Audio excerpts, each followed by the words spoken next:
Hello world, welcome to Budhuri arts. మన చిన్నప్పటి ఆటలు గుర్తున్నాయా? ఖర్చుతో పనిలేదు కానీ ఆ క్రియేటివిటీ మాత్రం వేరే లెవెల్లో ఉండేది. మంచిగా కొబ్బరాకులు తెచ్చుకొని మన క్రియేటివిటీ మొత్తం ఉపయోగించేవాళ్ళు. ఆ కొబ్బరాకులతో వాచ్లు, రింగులు, పాములు, పావురాలు, చిలకలు, జడలు, అబ్బో చాలా చేసేవాళ్ళం. స్పెక్స్, ఇంకా ఎన్నెన్నో చేసేవాళ్ళం. అప్పుడు ఆటలకి డబ్బుతో పనిలేదు, ఖర్చుతో పనిలేదు, కానీ హ్యాపీనెస్ మాత్రం వేరే లెవెల్లో ఉండేది. కానీ ఇప్పటి పిల్లలకి అలాంటి అనుభవాలు లేవు.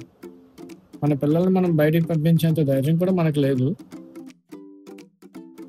కానీ మన 90s జ్ఞాపకాలు మాత్రం ఎప్పటికీ మనసులో నిలిచిపోతాయి. అదే 90s మ్యాజిక్. కొబ్బరాకుల్లో దాచుకున్న చిన్ననాటి స్వర్గం.